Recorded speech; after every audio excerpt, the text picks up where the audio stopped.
All right, now everybody's got to be careful what they say since we're recording. All right.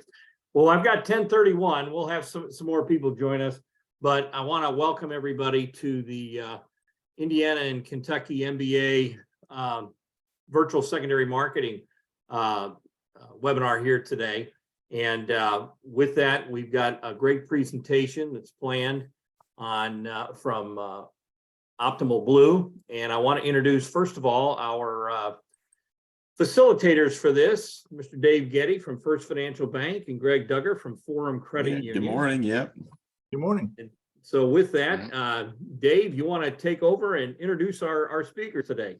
Yes, thank you. And yes, we have two esteemed speakers, but I do want to put a shout out to Chris Bice at Optimal Blue, who's helped really coordinate this event for this morning and have brought our two speakers together. So thank you very much, Chris, for that. Our first speaker is Steve Basilis, and Steve serves as the Capital Markets Solutions Specialist at Optimal Blue, which is a division of Black Knight. He's been at Optimal Blue since 2018 and holds over 3 decades of experience in the mortgage business. Prior to Optimal Blue, Steve was a senior vice president with the private equity firm Global Mortgage Capital. He's also spent 18 years building and successfully managing a secondary market desk on the origination side of our business. Before this, he served as vice president for mortgage-backed securities trading at both HSBC Securities and Nomura Securities International. Steve holds a bachelor's of business administration from Iona College with a major in finance and economics. And our second speaker is Tony Picente. He serves as the MSR account manager at Optimal Blue. He's been with OB, as we like to say, since 2022 and has been in the finance and banking industry for almost 20 years. Tony oversees supporting all MSR clients and product development. Prior to his work at Optimal Blue, Tony was a vice president with Santander Bank in the market risk department, where he was primarily responsible for valuation and reporting their MSR portfolio for 7 years. Prior to his tenure at Santander, he was at Morgan Stanley in finance and hedge fund operations, managing a team of 10 people. Tony holds a bachelor's of science and economics from Penn State University. And so with that, we have the introduction of our speakers this morning. Greg, I will turn it over to you for some maybe opening comments and kicking off some questions. Awesome. Thanks, David. Yeah, this is, man, what a month we've had. This is this has been crazy between liquidity issues, right? And what the Fed is doing. And it's kind of like, okay, so where are we going from here, David? I'm excited about these guys talking and get some ideas on where they see the MSRs, affect us all from, our what we get when we sell mortgages or place them into and sell the notes and retain the servicing. MSRs dictate the pricing we put out there on the street. Right. So yeah, and hey, everyone who's on this, if you guys have questions or comments or want some thoughts put out there during the presentation, open up your chat and let's put some stuff out there, and we will try to get to all the questions and comments and ask these guys their opinions. So hey, with that, Steve, you want to take it away? And yeah, definitely. Yeah, it's discussion. Excellent. Thank you. And yeah, it's our pleasure. Myself and Anthony, we're really excited to go through this. You hit it right on the head. It's been a crazy month. It's been a crazy time. We all know that. And that has certainly impacted the MSR world greater than ever.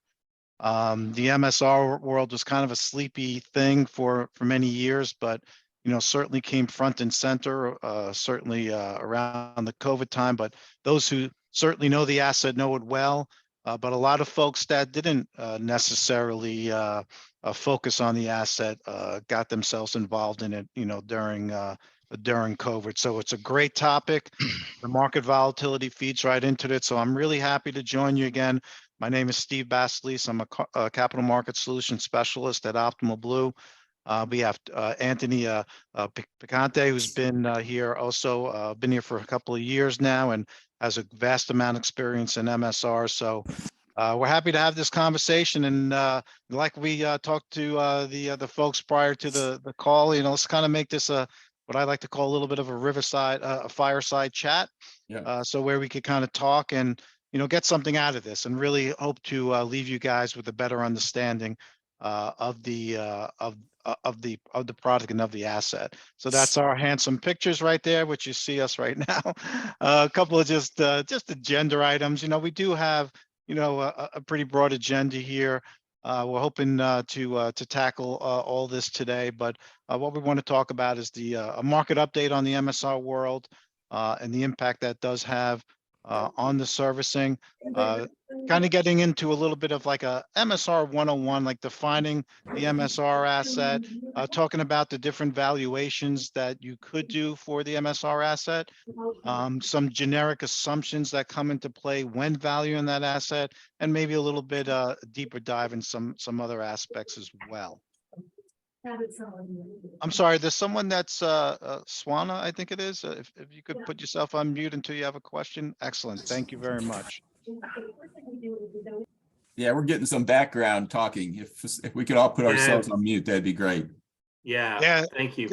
This is a complex enough a topic here, so we want to be totally focused. So with that said, I'm going to now hand it over to Tony, who's kind of going to walk through again that agenda that we have, and again, any questions you guys have and anyone has along the way, please feel free to interject. Absolutely. Thanks, Steve. All right. As everyone's saying, MSRs are definitely a hot topic right now. MSR values have risen significantly, and they've become a bigger part of balance sheets, not only because of the rise in value, but the overall number of MSRs created and on people's balance sheets. Again, we hope this presentation will get you a little bit more comfortable with the inner workings of the MSR, especially in this high rate, low production environment where they are getting a lot more attention. So the slide that Steve has up right now, this is showing really where we've come from over the past year or so with rates. From March of last year, we can see from the graph, there's a large run up in rates as the Fed started to raise the Fed fund rates to battle inflation. And as we know, as rates go up, the MSR value increases. What I want to focus on in this slide is that gray line. The gray line is our OBMMI. It's the average run-of-the-mill retail rate for our clients, and kind of think of that in conjunction with a loan's note rate, right? So that spread between that loan note rate and that projected retail rate, is really going to drive refi potential for the borrower, right? Are they in the money or out of the money to refi their loan? The blue line is a par TBA rate. So it's your current coupon rate. The difference between those two is the yellow you see at the bottom, which is the primary secondary spread. And what this really is tracking basically the profitability of our lenders. We compare the gray and the blue line to get that primary secondary spread, which right now is at a low level compared to historically what it's been. What that's saying is, margins have decreased as lenders are fighting for loans, right? Generally, we're all lenders are all trying to fight, for the same same population. So whatever they can do, to kind of capture that, will kind of bear out economically in that primary secondary spread, where it can widen or tighten over time. Typically, as rates rise, that primary secondary spread tightens. Again, as lenders are trying to gain volume, they will maybe reduce their margins, take a little bit out of it to get that pick up in volume. As rates start to decrease as markets rally, that primary secondary spread will typically widen. This is where lenders will start to bake in some additional margin, try and recoup some of that. And at the same time, give some time to ramp up uh, for upcoming capacity to process the loans. So you have a kind of like two different items or different variables kind of pushing that spread wider. Yeah, and the way this always kind of materializes in the real world, right, Tony, is, I worked on I ran capital markets for a couple companies for almost 20 years. It's like everyone knows that when markets are volatile, the primary secondary spread is actually very fluid and it's adjusting on the fly. So everyone knows those times when it's super volatile and you look at your rates and you're like, man, the market rallied so much today. Why isn't my pricing better? Right? Everyone always asks that on the loan officer side. And that's because these are things that are happening in real time, right? And servicers, a big component in pricing is that servicing strip, right? So they don't necessarily always know what that value should be, how committed they should be to that MSR strip. So, you know, Tony did just a great job of explaining how the primary secondary spread works. And most people that are in the industry don't really know what that is, right? But when you actually put it together with what everyone experienced in a day in the life of an originator, that's exactly what's taking place is aggregators, they're trying to figure out, okay, the TBA markets are pretty easy to figure out because they're very, transparent, right? We all know the liquidity that exists in the TBA market, but it's that MSR strip that's sometimes, to quote our title, is mystifying. So, that's the whole part of it, is trying to figure that out. And that's exactly what Tony's explaining here. But I'll move on to the next slide. All right, so how has MSR values tracked over past roughly 2 years? And that's what this blue line is showing in the graph, right? So that blue line is going to be your your par MSR value. You can see how it's tracked. You can see where during COVID it really dipped down. And then as rates started to rise again, that value increased and now is kind of leveled off. This, where we were at probably around, the beginning of COVID, that about um, that four value and price, that is going to equate, roughly to like a 1.5 multiple around that time. And when we talk MSRs, we talk in multiples. And base, ooh, sorry. And basically, Hopefully everyone's all um, right, Tony. yeah.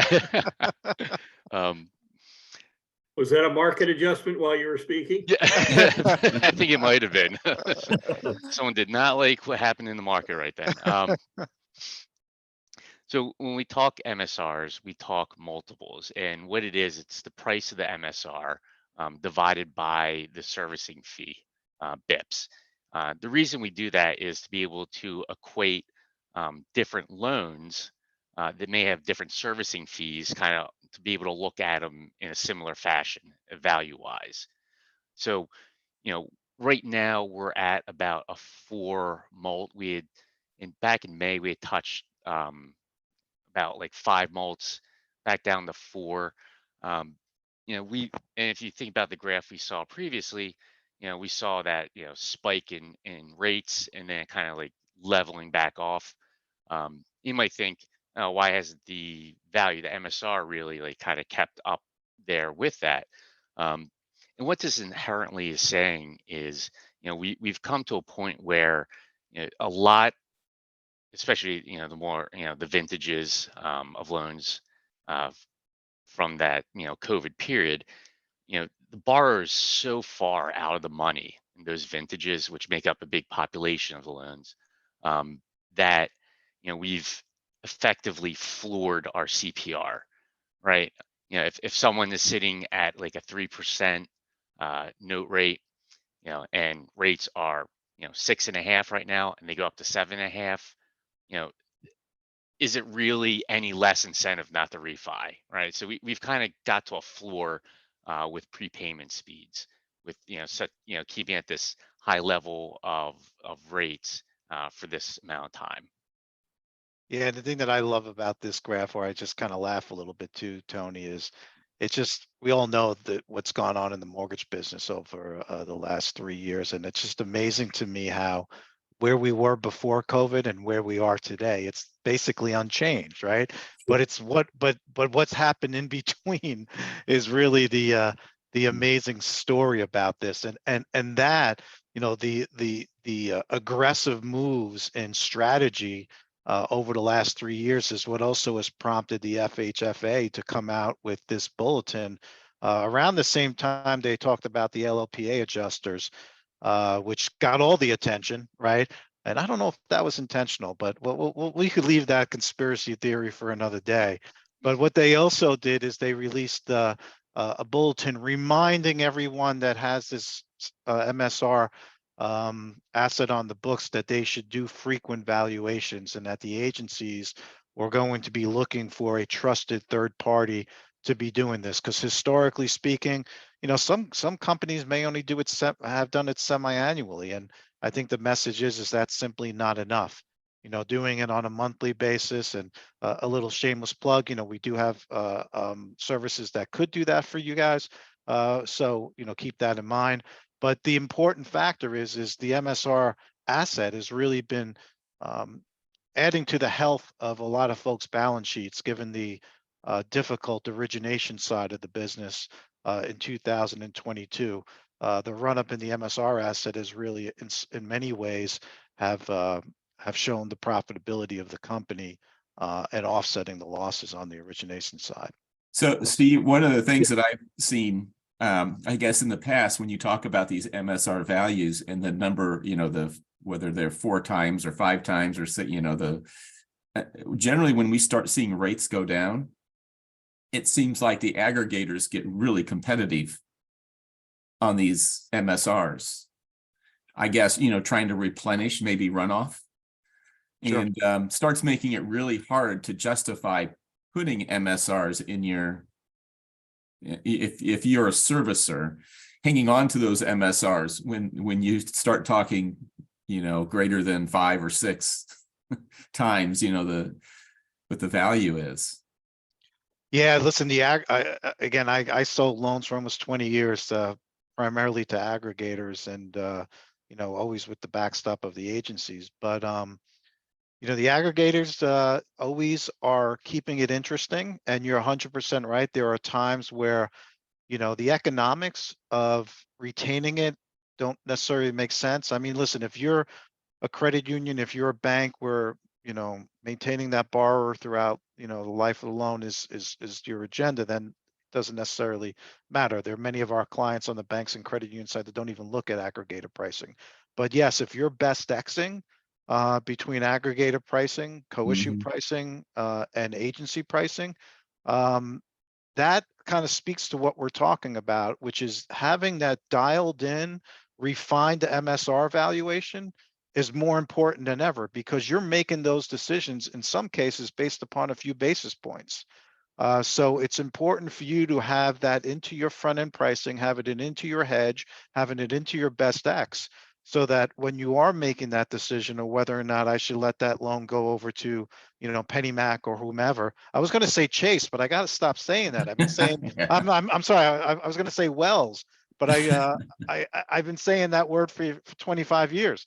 But the point being is that's why it's really important to be, again, not to use the word again, but to be really dialed in on your MSR values, because the aggregators can be in some cases, which happened back in COVID, actually put a zero value on the MSR asset. Right. So being on top of that is incredibly important.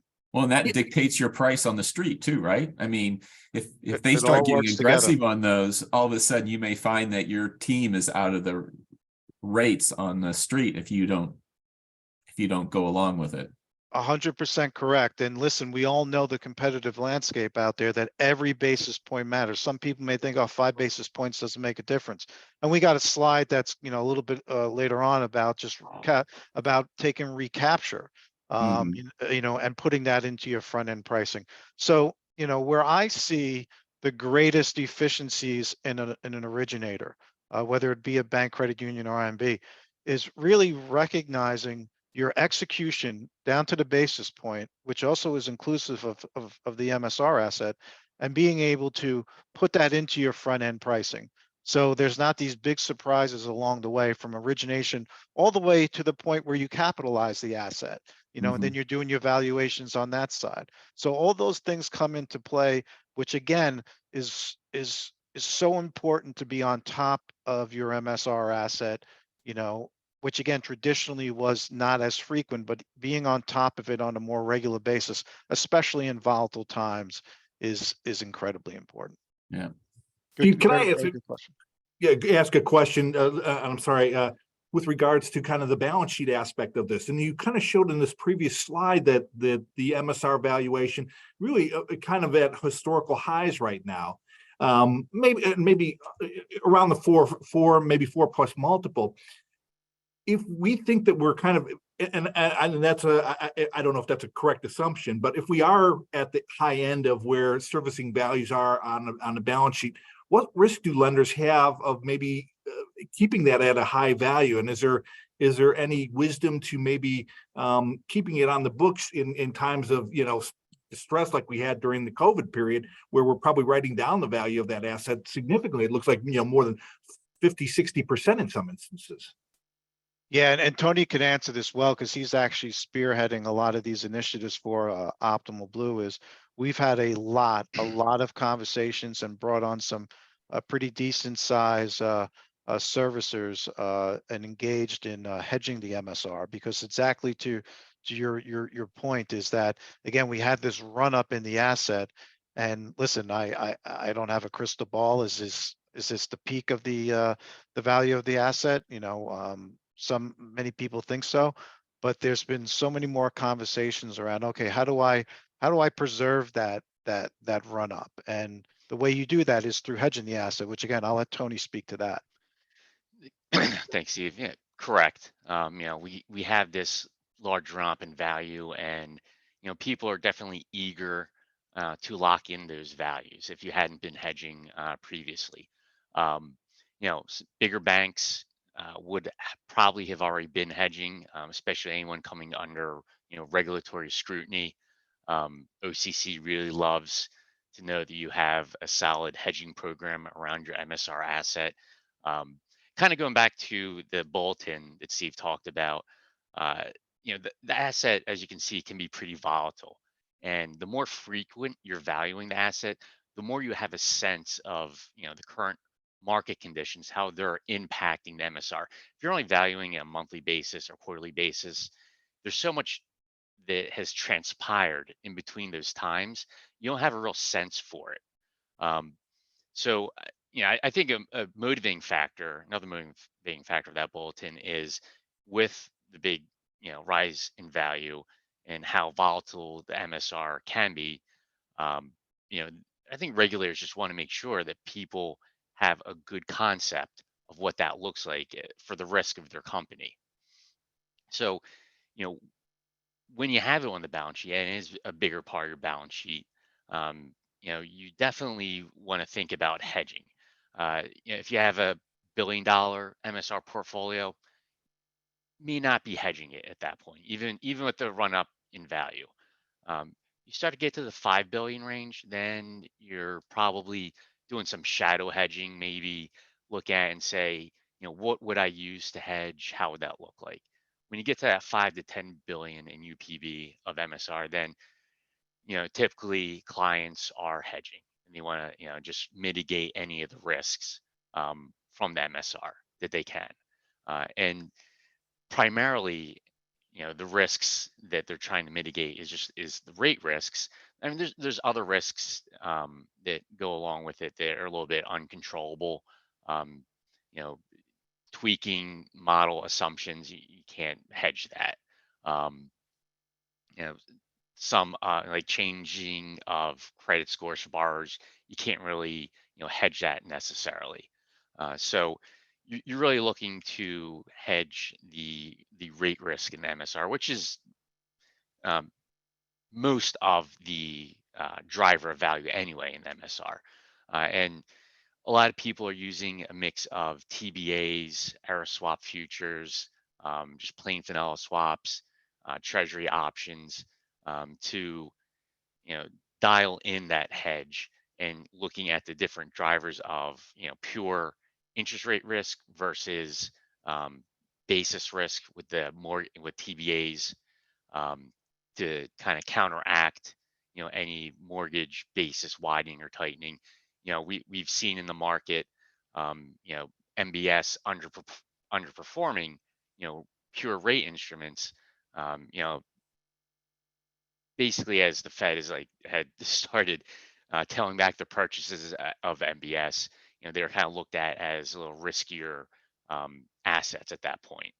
So these are all, if you think of, and I'm probably getting a little bit ahead of myself, but this all comes into how you're projecting your retail rate in your model, um, and how that then is driving your prepayment speeds, which is going to primarily drive your MSR valuation.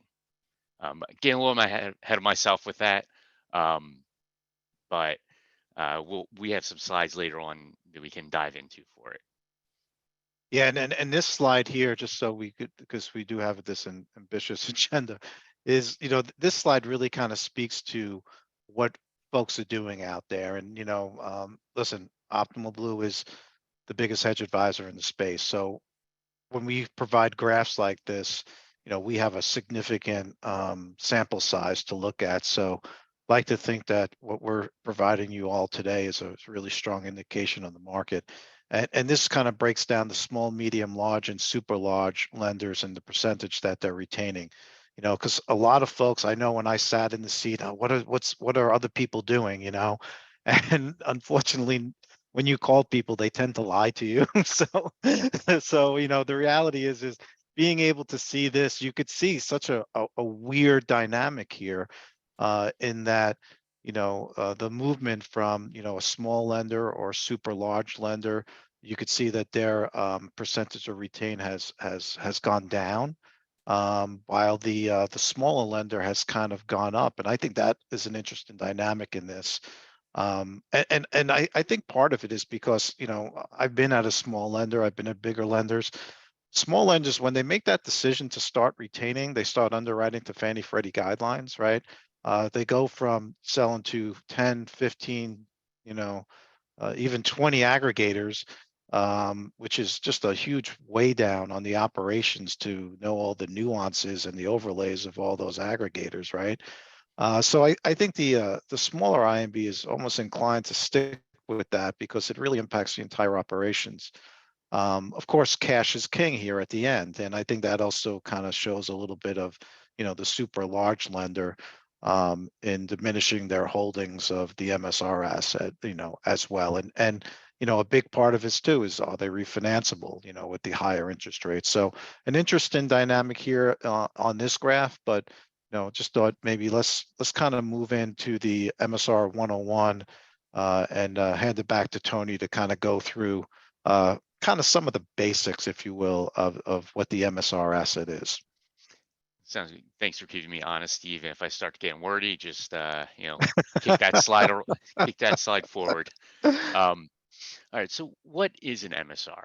As we know, MSR is created when you originate a loan, you sell it to a third party, and you keep the servicing rights, and you capitalize it on your books. And I always think of the MSR as almost like an ice cube. All else being equal, it's just going to keep shrinking, shrinking, and shrinking over time, right? So MSR is a level 3 asset. It means it's a very complex valuation. Uh, there's very few or little to no clear observable market inputs. The market itself is driven by brokers, and you know, unless you're participating in those deals, you're not really seeing how the MSRs are being valued. And even if you are seeing maybe some highlights of the values, all the assumptions underneath that are hidden. And basically, all those assumptions underneath that build up to the MSR value are those key pieces that you can't observe organically. So, you know, in other words, you can't go to a Bloomberg terminal and type in MSR and say, oh, you know, this is what this is where we're trading now. You really have to be part of, you know, a deal to get that kind of price discovery. You know, and it's Yeah. funny when you say that too, Tony, right? Because when I think about this too, I think about how, you know, again, Optimal Blue provides these MSR valuation tools to value over 90% of all MSR assets in the country. So we're the backbone of these valuations, but yet, you know, we have these relationships with all the main MSR brokers. It's kind of funny, Tony, right? How they all, you know, you could get a valuation from Phoenix, Mountain View, and Center, Morvest, and they all could be a little bit different. And and that kind of speaks to your point here that, you know, there's many ways to look at the asset, and as a result of that, you know, having that transparency is more important than ever, right? Oh, absolutely. And just from personal experience at my prior job, not going to name names, but getting valuations from two different brokers um, on a quarterly basis, they could be $10 million apart on about a 15 billion UPB. So there can be a lot of variability between brokers and between, you know, how valuations are built, and, you know, what inputs are being used. I think the key, and this was also key for having gone through an OCC MSR audit, which was a whole bunch of fun. The key is just understanding your valuation, understanding your inputs, being able to support where you got them, and just being confident in those. And that goes a long way to support your MSR value, because, you know, I've had conversations where it's like, all right, well, this broker using the same collateral, this broker is pricing it at, you know, 100 million. This broker is pricing it at 110 million. Well, what's the right value? Yeah, and that kind of goes also into the issues, right, with valuing the MSR incorrectly. I think it was Greg that asked a question about, you know, how the aggregators could be really aggressive in their multiples, and that kind of gets into that retain release decision. If you don't have that dialed in MSR value, then you might be not taking advantage of the best possible loans that you could put on your books. Because listen, not everybody has an endless balance sheet.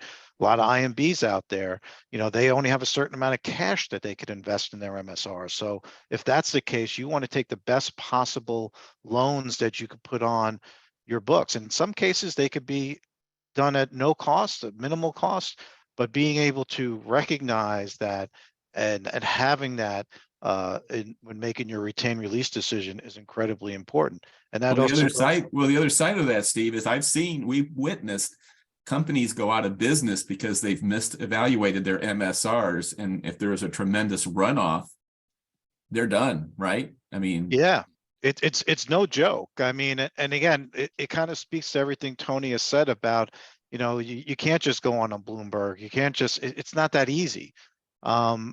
And that was the old school challenge. And that's the thing that is, again, shameless plug here, is with Optimal Blue, is we've created that transparency that the marketplace did not have.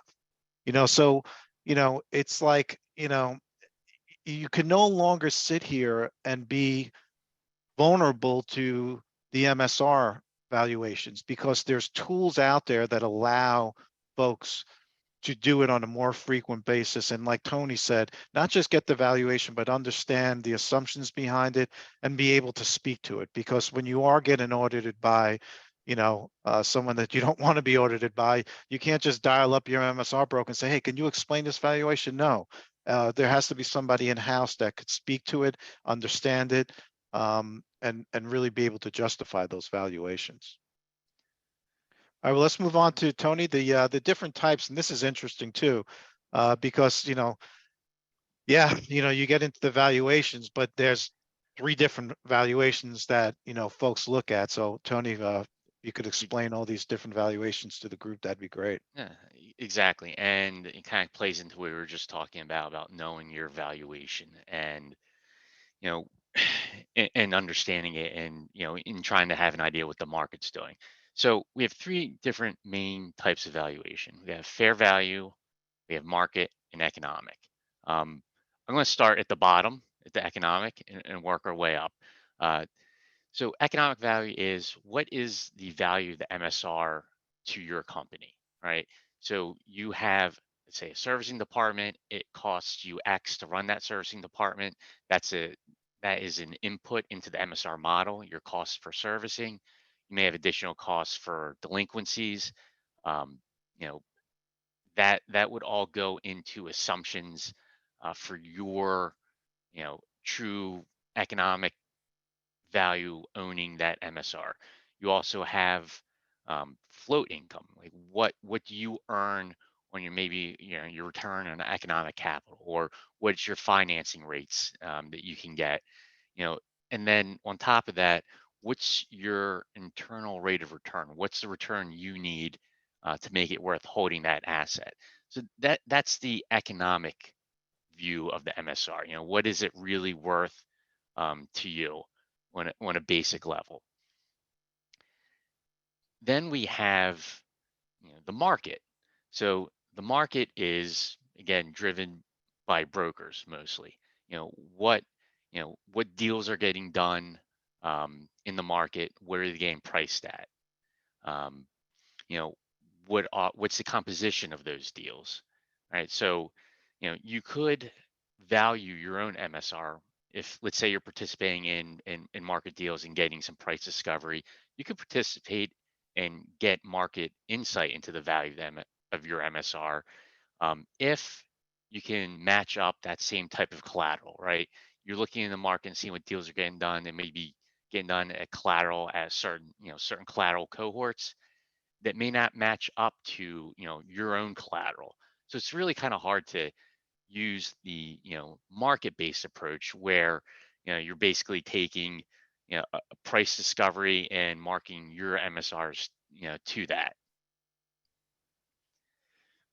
We then have the fair value, and honestly this is the majority of people when they're valuing MSR. This is how they look at it. The fair value can be derived a few different ways. One, you can organically build it, right? So you can come up with your own assumptions, and this is going to be a little different, a little more nuanced than the economic, right? You're going to come up with your own assumptions based on maybe what you see out, in the market for other services, right? So the fair value idea is, what is this asset worth to someone else, right? If we were to go sell the MSR right now, what would it be worth to an average buyer? To be able to get that information, a lot of people participate in PwC surveys, KPMG surveys, where they can see on average what is cost of servicing, what is the discount rate people are using, and all the other assumptions that build up that value. You can also use a third-party broker. We've talked about brokers and doing deals. Well, a lot of these brokers, since they are doing deals, will also value the MSR themselves. So you can send them your own collateral tape. They'll take that and they'll do a valuation for you and give it back to you. So as I said, it's tough, for price discovery and unobservable. The assumptions or somewhat unobservable, but there are ways of getting them. And through the surveys and having brokers value your MSR, that's when you start kind of building up a network of assumptions that you can look at and maybe tweak on your own.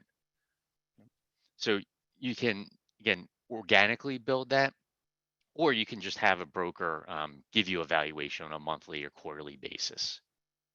One of the things I always like to do, Tony, is for things that are a little bit more complex, is I like to put them in the real world, right? And sort of like Kelley Blue Book, right? When you're buying when you're looking for the value of your car, right? Kelley Blue Book is fair value, right? When you go on Kelley Blue Book to put in, your 1999 Chevy, that's worth $1,000. But the fair market value is kind of what Kelley Blue Book would give you. What you actually get when you sell the car would be what the market is. So, sometimes, looking at things in a more simplistic way is also helpful to some people. Again, I don't know exactly everyone's knowledge about the MSR, the way these things work, but sometimes for me, it's helpful when I take complex subjects, I kind of relate them back to a more simple approach, and it helps me understand things as well. And let's talk about that. This gets into an interesting thing, right? The accounting methods. Two key ways to take a look at it, right, Tony? Yeah, so it is interesting because just so we don't get into a little play on words here, we have the amortization method, which is low com, and the fair value method. But the fair value method, let's kind of think about what we just talked about.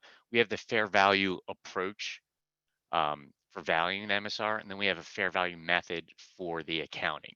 So it's almost like two separate things there. So in the low com approach, really, you're just what your book value come up with for the MSR at the time of capitalization is going to be what you put on the books, and then you're just going to amortize that down over time. With that, you actually are going to need a fair value, because that whatever rate that's being capitalized at, you need to be able to market on day one. So you're going to need some kind of fair value for that. And then over time, on a, let's say, a monthly basis, you're going to have to fair value it again to prove what's lower, cost or market for it. So with low com, even though you're putting it on the books at a cost and you're amortizing it down, you still do need to come up with a fair value for it. Exactly. All right, so understanding some of the impact of these assumptions, right? There's a lot to look at, so maybe just a high level overview of what people should be thinking about. Sure. There's a lot of pieces that impact valuation for the MSRs. Some of the key loan level characteristics are going to be state, because that's going to drive state level prepayment speeds. FICO scores, typically how a lot of the prepayment models work. The higher the FICO score, the faster projected prepays come. Also for loan size, higher the loan size, potentially higher prepayment speeds. LTV, the opposite. So, I think the key, the key characteristics really are state, FICO, LTV, loan size, and honestly, are they escrowed or not? Right now, a big driver of MSR value, especially for vintages, during the COVID period, is going to be escrow. Those vintages have become so prepay insensitive. Float income is going to really drive up your MSR value or bring it down, depending on what rates are doing. And we really show that significantly, right? In one of these, actually, I think it's the next graph, but Yeah. But this graph is a great graph to show, because we Tony went all the way back to February 22, because obviously a great sample size here of what you could see how the prepayment activity has changed when you look at where rates were back in February 22, which is indicative of the blue bar of about 4% or pretty much 4%, and how they've climbed up since. And then the gray line shows where the speeds, the prepayment speeds have basically, been almost cut in half, I guess, basically, right? Yeah. Yeah, and then some may say, again, because, I think Tony, you and I were on a call yesterday with a client that was like, we have this great portfolio and the average, the weighted average note rate is 3.5%. Do we need to be concerned about anything? And Tony answered that, well, no, prepayments aren't necessarily gonna, be much of an issue there, but you could see how this has transpired over the last year plus, and how it has also impacted, not just the prepayment speeds, but you see how the multiples have changed. And I think a big part of this too is that, folks have certainly, it's a capacity issue as well from the standpoint of the aggregators. Listen, let's face it, if they could buy a loan for a basis point less, they're going to do it. So a lot of this also has to do with the behavior of the aggregator community as well, and basic So if I'm supply and not, demand components. so if I'm not jumping ahead here, just tell me if I'm jumping ahead, but where do you think that line's going to go over the next 12 months? Tony, put on your crystal ball. Prognosticating. That's what everyone here wants to know. What does your Ouija board say? Go ahead. I don't know. It looks like looking at the Fed funds rate futures, looks, I think it's like a 50% or a little above 50% chance of a 25 basis point rate hike in May. Again, and you know what? See if you want to move to the next slide, because it's kind of like play into that. If rates go up, where like I think we're going to have a little bit of a leveling off right now as we kind of digest through this banking, these banking issues, and see what other shoes may fall. But like the majority of the population of loans are prepay insensitive. So retail, your mortgage rates, may go up, may go down. It's not going to move your MSR value too much. What is going to is your float rates. So in this chart, you can see servicing fee. If you think MSR is made up of a bunch of different cash flows, right? You're projecting out a servicing fee over time. That gets shortened or lengthened by the probability of that borrower refining, which is a prepayment speed. And that 25 basis points in general is going to make up the biggest part of your value. The next biggest part is your float income. So if you have a portfolio that's heavy in escrow, you're projecting out a certain rate of float that you're going to earn on that income.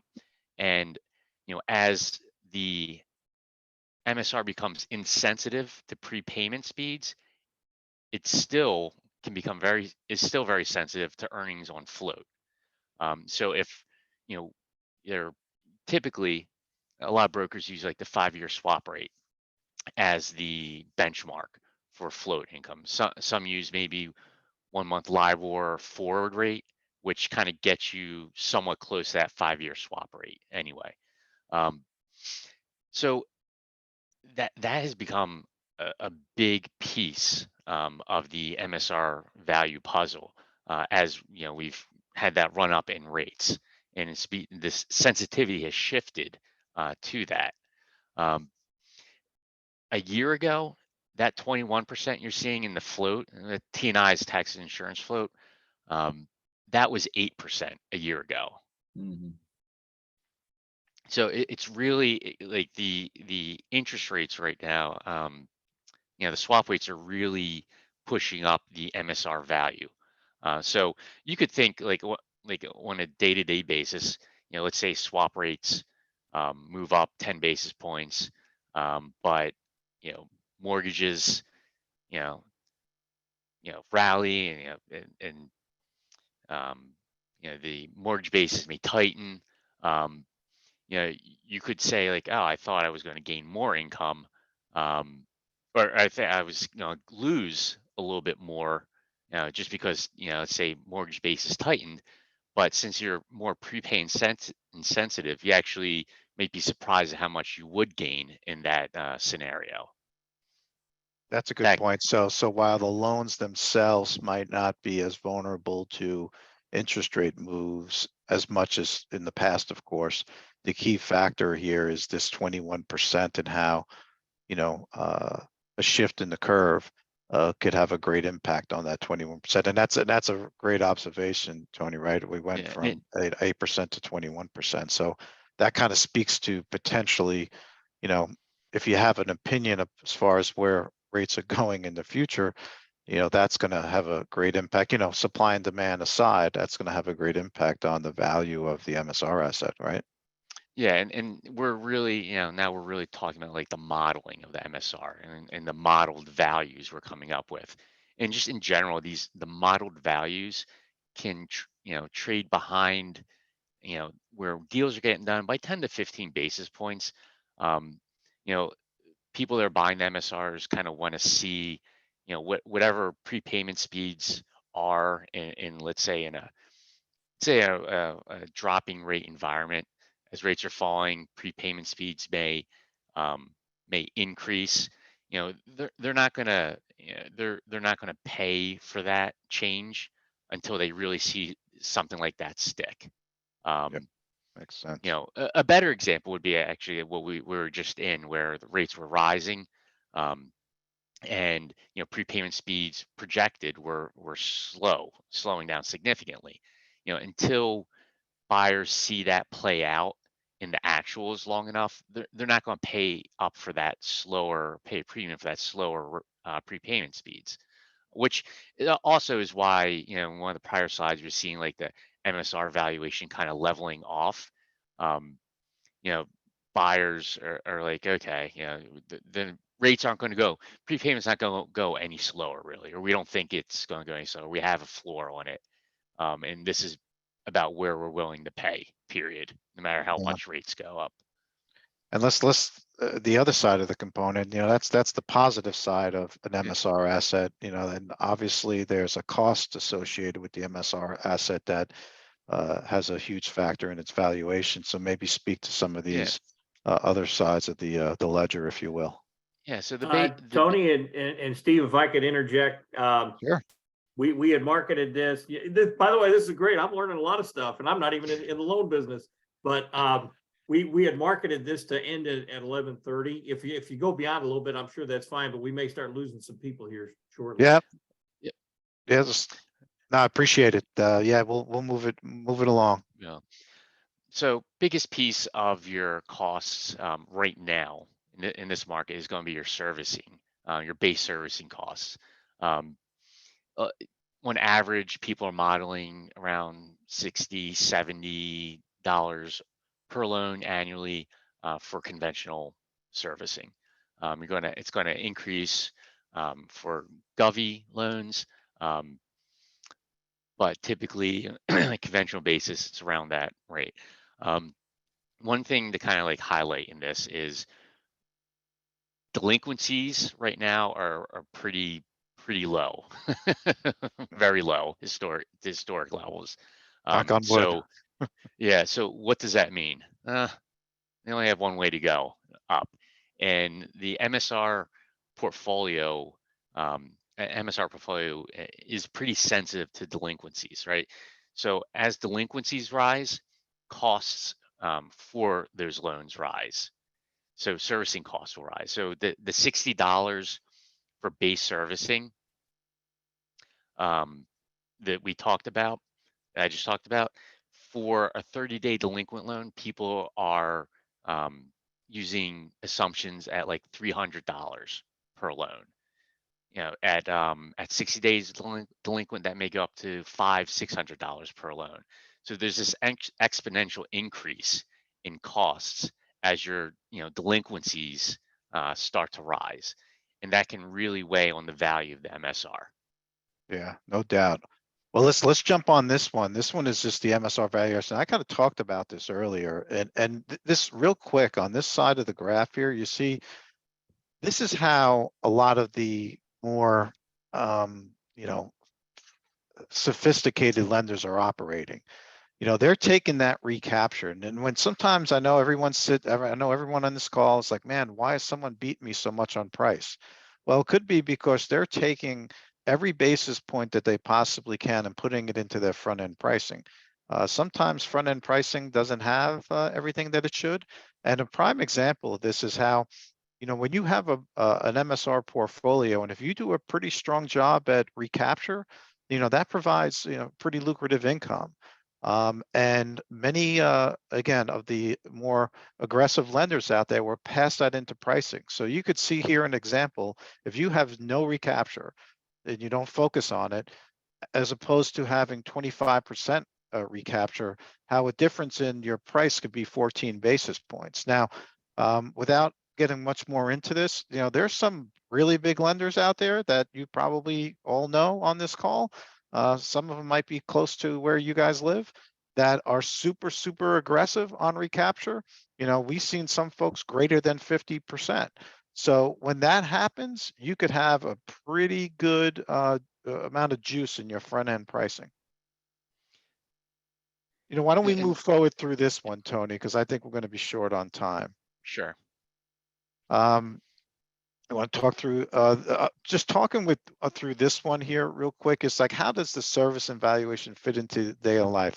Again, pricing your loans, having that in your front end pricing. It also has a big factor in corresponding bidding. Again, the MSR valuation, the SRP, whatever you want to call it, that's a big part of what the aggregators are putting into their pricing. So it might not be as transparent, but it's very much a factor in their ability to be aggressive. A mark to market, you know, from a standpoint of mark to market, you know, having that loan level MSR in your mark to market and not having those surprises at the end, or, you know, when you go all the way to the point of, if you will, to capitalization, you know, that's a problem that I hear about quite often. Is that, you know, folks are using fair value once it gets capitalized, but when they originated it, the valuation is different. And again, because of the fact that the fair value takes into account secondary marketing activity, which is also could be a supply and demand component, you know, being able to have that MSR or that common MSR valuation from origination all the way through capitalization could eliminate a lot of that noise. You know, coming into hedging is a big part too. You know, every hedging model, at least the good ones, they have a servicing component that's involved in the hedging. It's kind of a natural offset, if you will. And being able to have that in your hedging model is a big part in knowing exactly how much you're long or short. Loan sales, being able to have that dialed in MSR.